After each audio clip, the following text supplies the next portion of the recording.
malaking vlogger na si Bagdong Aratiles. Kasama natin ito sa Ay, boxing.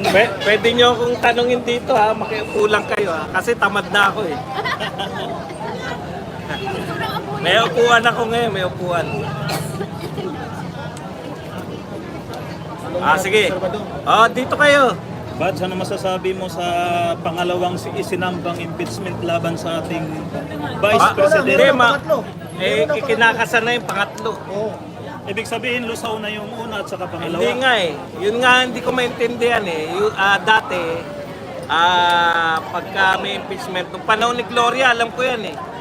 Una nag-file, naunahan na sila lahat, tapos next year na uli. Puta ngayon parang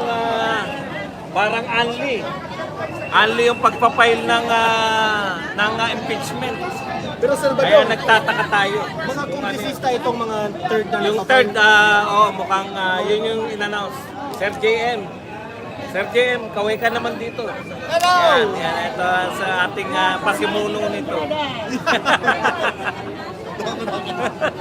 Sa tingin mo Sir Badong, utos siguro to ni Martin Romualdez yung mga kongresistang nagpa-file. Alam mo nyo, ganito, no? Sinabi yan ng Batikang congressman si Edsel Lagman. Walang nangyayari sa House of Representatives na hindi alam ng House Speaker. So lahat yan, pinagpapalagay natin na may alam yan o may basbas ng ating Speaker. Lahat. So, anong gusto nilang palabasin na inabot talaga ng third impeachment complaint? Anong gusto nilang Hindi ko palabasin? alam kung bakit eh. Dapat ang usually, may nag-file na, re-review na nila, tapos pagpuputuhan na. Ano man na mangyari, reject man nila o hindi. Pag na-reject nila, next year na uli, ang sampahan. Ganun yung alam ko eh. Alam ko pero hindi ko alam kung bakit. Yung pinakalat ni Castro ng mga pirma, no? Na aabutin raw ng at least 1/3 para raw diretso na sa Senado, tama ba Pwede yun? yun, pwede yun. Ginawa ni Villar yan eh. Okay. Ginawa na ni Villar yan kasi alam niya na haharangin yung kay Erap. Okay. Alam niyang haharangin siya ng majority. Kasi 1/3 lang yun eh. 1/3. 1/3 lang ang kinakailangan para madiretso sa Senado. Senado. So alam ni Villar yun, nag-volunteer siya na siya yung nun, So ano yung House Speaker. Ano yung magiging prediction mo sa Senado kapag makarating na doon? Iba kasi yung setup ng Senado. Ang setup kasi, national kasi yung botohan sa Senado. Kung national yan, kinukonsider nila siyempre yung power ng Duterte sa iba't ibang parte ng Pilipinas. So sa tingin ko, tatansyay nila kung meron pa ba talaga yung Doon naman 2/3. 2/3 doon. Kaya malabo sila makaabot. Pero that will undergo hearing pa muna. O syempre, hindi po pwedeng magpasya sila. Hindi yan katulad nung house na pwede na nila iakyat. So kung walang sinisingil, kung walang sinasalang, kung walang sinasalang yung HOR, pwede yung ginagawa ni Castro.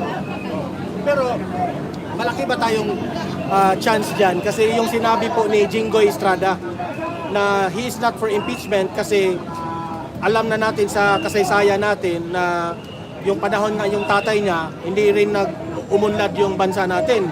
Pati yung EDSA 1, lalo. Paano masasabi mo doon? Normal yun, no? Ako naniniwala ako doon. Yung impeachment talaga, walang dinudulot na mabuti yan. No? Sa history, impeachment sa pati mga people power, di ba? Basta pag magtatanggal ka ng halal na tao, It will divide. hindi lang it will divide, bagsak ang ekonomiya talaga. Babagsak. Ang problema talaga natin, continuity, sayang yung Duterte regime. Kasi, papaunlad na tayo, tama yung direksyon ni Duterte. Bakit tama? Yung bill, tsaka yung mga anti-corruption, anti-crime, yan yung basehan para umunlad ng bansa. Tandaan nyo, lahat ng bansang maunlad na namuhunan sila sa infrastructure. Infrastructures. Okay. Pero walang bansang umunlad dahil sa ayuda. Kaya tayo ngayon, kung ang direksyon natin, mamigay lang ng ayuda, ang direksyon natin, wala talaga hindi tayo papunlad. Walang bansang umunlad dahil sa ayuda. Kahit sa anong bansa, wala. Pero lahat ng bansang mayaman, nag-invest sa infrastructure. Kaya yung ginagawa ni Duterte, tama yun. Bukod sa war on drugs na nakita natin na yan ay nag-eliminate pati ng crime, hindi lang ng droga, nag-eliminate din siya ng krimen. Pero Sir Badong, if you will recall the administration of former President Duterte, yung magti 3 years na si Tatay Digong, marami na bang mga infrastructures at that time? Sa katutak. Sa katutak, di ba? Pero ngayon, Kahit na yung mga, ang nangyari kasi kay Tatay Digong, nakita na natin na hindi lang po sa planning yan. Kasi yung sinasabi nila na plano na yan noon, na plano na yan. Ang dali lang magplano eh.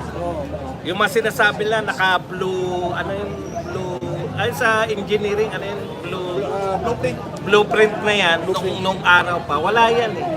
Ang masasabi mo lang na may tunay ng proyekto, pagka nasimulan na at nagkaroon na punduhan, pwede ka magplano kahit tayo eh. Pwede tayo magsabi, itong gagawin natin, pa-drawing tayo. Pero hanggat yung plano mo, walang pondo, wala yan. Kay Tatay Digong, kahit yung mga naunang plano, nahanapan niya ng pondo.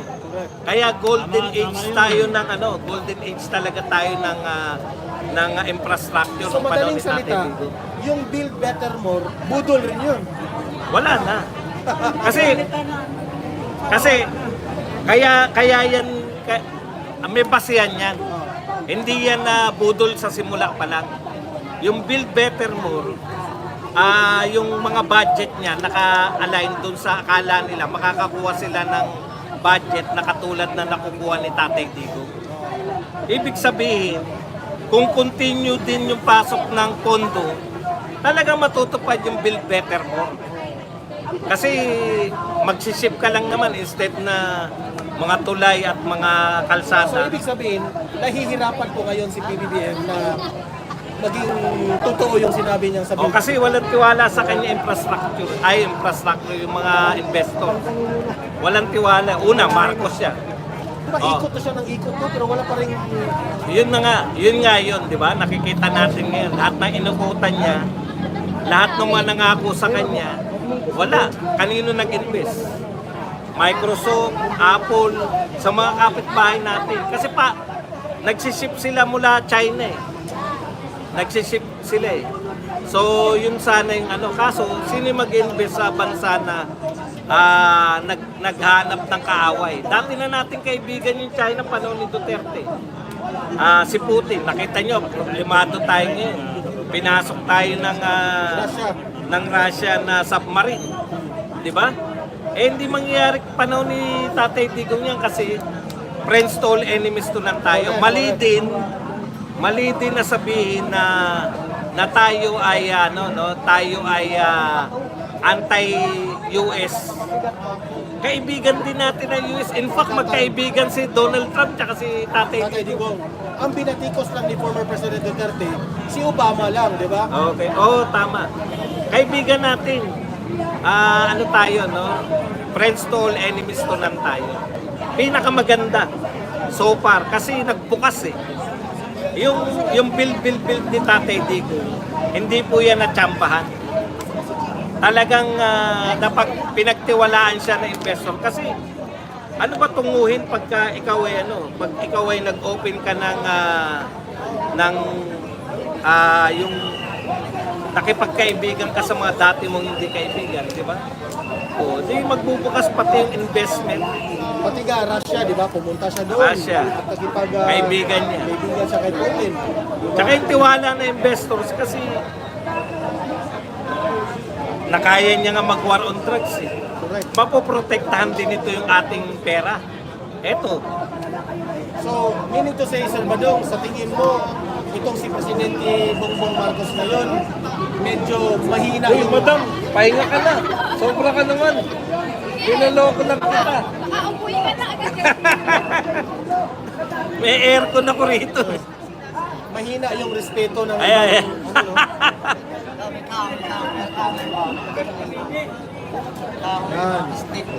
ano, no? Yan. Ano?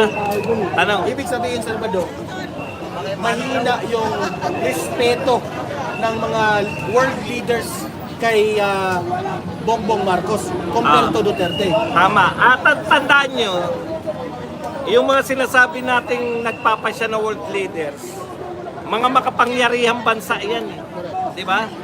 Hindi po bumibilib yung mga makapangyarihang bansa sa mga nagmamakaawang. Correct. Wala silang bilib yan. Pag ikaw parang ganito, pag ikaw matalino, wala kang bilib sa mga bobong tao, di ba? Pag ikaw malakas na bansa, wala kang kabilib-bilib sa mga bansang halos namamalimot. Sa madaling salita, tama yung sinabing weak. Medyo weak si Bongbong. Yun ang tingin talaga ng mga bansang mayayaman. Kasi iba iba talaga yung dating ni Duterte. Kahit mahirap tayong bansa, alam mo na pinapalagan niya yung mga mayayaman. Di ba? Sa mga press na lang, kita mo kung papalag sa ibang-iba. Si BBM, dinuturo-turo ng press ng iba eh. Kay Tatay Digong, pwede ba yun? Yayariin sila. About ito sa impeachment. Impeachment. Ngayon,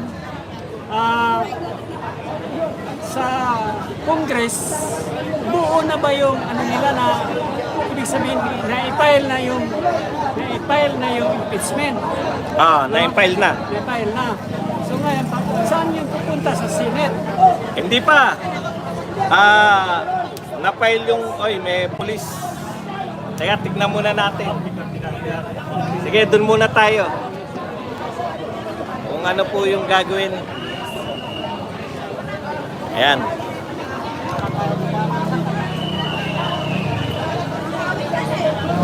Ang dami na po pala. Napakarami ng tao rito.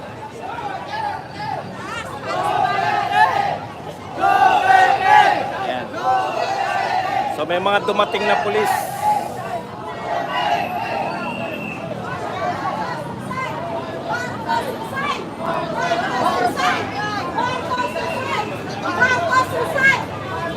Dami.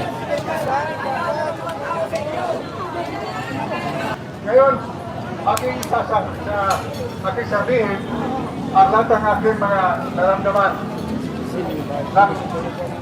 Aba, hindi ko alam. ng panahon Pusa lang yan, mga mamamayan yan. na Ayan, mga mamamayan niya, mga nagsasalita na yan. ito. Na walang gulo, Panginoon Ama. Pero sa taas, kung ano pinagpala mo, natuloyin mo, ang pagkakapagpigam nito, mga tao, mula sa ibang ibang probinsya ng bansang Pilipinas, nagkakaysa kayo, dahil ang gusto namin po, Panginoon Kristo, ang ating bansa ito, ay inyong samahan, inyong palarin, ang kamatang karotisya, inyong pong ingatan, magkaroon po lagi ng malakas, Panginoon ng katawan, sa amin, pagkipag-tipag po, Panginoon Ama. Lord, balikan po ng mga dyan, na walang gulo, Panginoon Ama. Kaya sa taas, ang iyong pinagplano, pinagpala, na paggugulo, pagkatla, sa pagkitipag-tipag ito, akin sinasalansan sa taas, ang mga plano mo, na ginagamit ng mga tao, na nilikan ng Diyos, wala kang kapatan, dahil yung pagkakalilan, ang mga tao, pilikan ng Diyos, meron ka ng lahat ng lupa, kaya ngayon, aking sinasalansan, at pinabalik sa iyo sa taas, ang lahat ng plano mo, sa pangalan ni Jesus, Jesus Christ, the Son of the living God, I command you to live this place, at you can go the boat of the in Jesus Christ. Lord, ito po ikata naman, ang matang po na 9:30, Vancouver. Yan. Rock. Sir Badong, basta medyo may edad na, makakalimutin na talaga. O nga, nakalimutan ko yung salamin. Boss Buds, init na init ang mga taga-INC, dini sa CDO. Mabuhay kayo dyan, mga INC, sa buong mundo. Lahat ng INC, mabuhay. Yan, di ba? Pucha. Suportado natin ang INC. Yan. Dapat talaga yan, tinututulan natin yung, impeachment. Maganda po yung sinabi ng INC, ha? Sinusuportahan nila si BBM. Di ba? Dito kayo. Magtanong lang yung mga gusto magtanong, ha? Wala na yung impeach na yan. Wala na. Ito. Dito ka. Dinig ba ako para... hindi ka magtatanong? Bili ka na reading glass dyan sa Robinsons o sa bangketa, mura lang. O kaya sa EU. Hindi, mamaya meron mga yung sa 9988, 6688, 98, 6688. Mamaya maghanap ako. Anong meron? Ito po yung regular na Friday group. No, Friday group na pagtitipon po to. Na ngayon mas dumami na. Every Friday po itong ang nagpasimuno po nito si Mr. Morales at saka to si Maui. Ayan po, yun lang po yun. Regular na pagtitipon to ng Friday group. O kaya lang dahil naganap nga, ito yung sinasabi natin na ano eh. O ito, naku, may biyaya na tayo, pakain sa Jollibee. Ayun, no? Para sa mga vlogger. Kita nyo naman, ha? Meron din ba bukas Saturday? Friday group lang po to eh. Friday group. Ayan o, ayan o. Sponsor namin guys, dumating. Sponsor.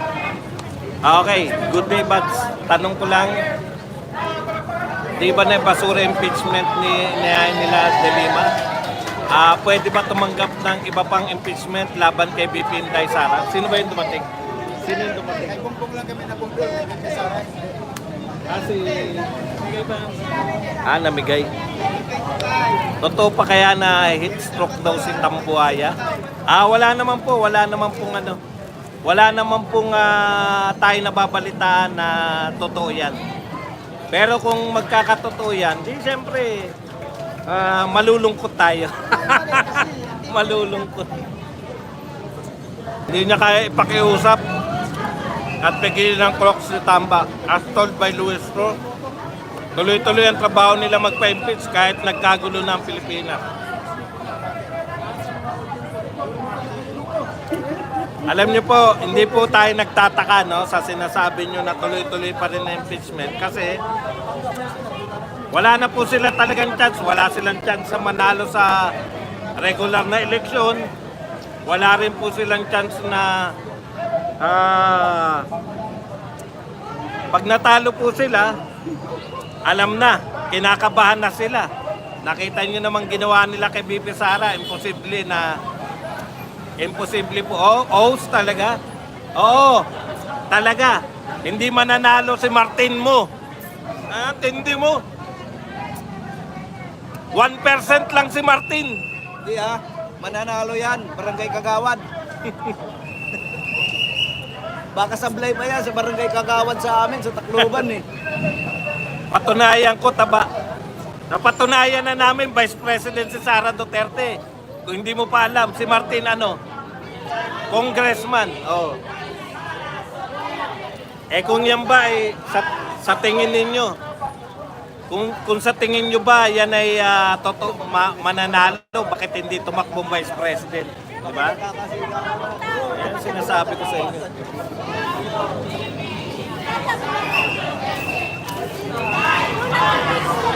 Kaya andyan si Kamote. Sa likod meron. Ayaw mo na? Doon sa loob nila. Yung box. Yung balita kay Castro, final na daw, dadakapin na daw. Yes! Mabuti naman. Oy, nandito si Idol Badong Aratiles, interviewin na natin yan, mamaya. Pwede lang ako. Anong ganap dyan bro, Badong? May mga pagtitipon po dito. Sino na yung sasalita? Tapos na yung Yung Leon.